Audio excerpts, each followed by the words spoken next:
ငါနောက်ကြတော့မှာပဲပြန်သွားမယ်ပြန်သွားမယ်ငါချိန်ပြန်ရောက်လဲလို့ဒီဟဲ့နင်းချိန်လေအော်ဟုတ်လားငါချိန်ရောအေးပါဟာကျေးဇူးပဲခုစီကပြောလိုက်လို့မှငါသိရကွာငါချိန်လေ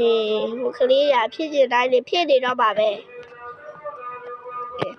ကဲဆမဒီနေ့တင်ပါကြကာကြီးခဝေးတင်ပါဖြစ်ပါတယ်မမောင်ရေကာကြီးခဝေးဆိုပြကာကြီးခဝေးခိုင်းရေโอเคအထီပဲရလားရိုက်မယ်အဲ့ဆိုလို့ရှိရင်မမကောမမကြီးခဝေးလားဟုတ်ကဲ့ကာကြီးခကွေးကာငယ်ကာကြီးငါကဲငါးထီပဲနော်မနေ့ကတင်တာငါးထီပဲအခုဆိုတာအခုတင်ပေးပဲစာလုံးစာလေစာခွဲစာနေဆိုညလိုက်တော့မပါတော့လုံးစာလေစာခွဲစာနေဆိုညတာတလေးချိန်ထောက်ပဲတိုင်းရဖို့တိုင်းရကောင်နာကြီးတဝဲမှု60ပြီတာတွေအောက်ဆိုင်နာ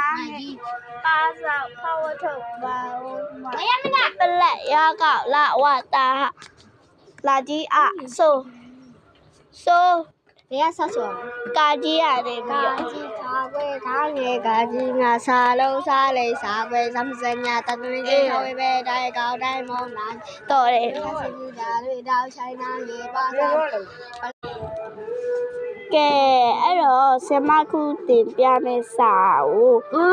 ဒါတို့တွေသိချာနားထောင်ကြတော့အခုကကြတော့ A B C D E F G ဆိုပါကဲအဲ့ဒါဆိုလို့ရှိရင်ဒါတို့တင်တာဒါပါပဲကွယ်ဒါတို့အဆူဆမပြန်တော့မယ်တော့ဆမရှင်းတဲ့စာရုပ်တခြားလေးနားထောင်ပါနော်ကဲအဲ့တော့ဆမအတန်းချိန်ရောက်ပြီဆိုဆမပြန်တော့မယ်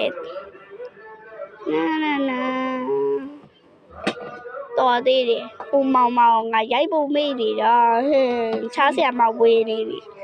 အမောင်ငါရိုက်တော့ပါပဲစာမလေးရတဲ့ချက်ခိုင်းတာစာကိုလုံးဝမချက်တာအရှာရုံးမှာအမောင်ဟဲ့ဆယ်ကားလောက်ရဆယ်ကားလုံးစမ်းနောက်ထပ်ကဟိုဗာလဲ G5 တွေကိုဝေအောင်ပါပဲနောက်မှဝင်မယ်ဒါကဲအပိုင်း3လေးဆက်မြော်ပေးပါနော်အပိုင်း1လေးကြည့်ပါစို့အပိုင်း2လေးဒီမှာတင်တာမဟုတ်လို့ပါတတာအပိုင်း2မြော်နော်အပိုင်း3မြော်ဆေး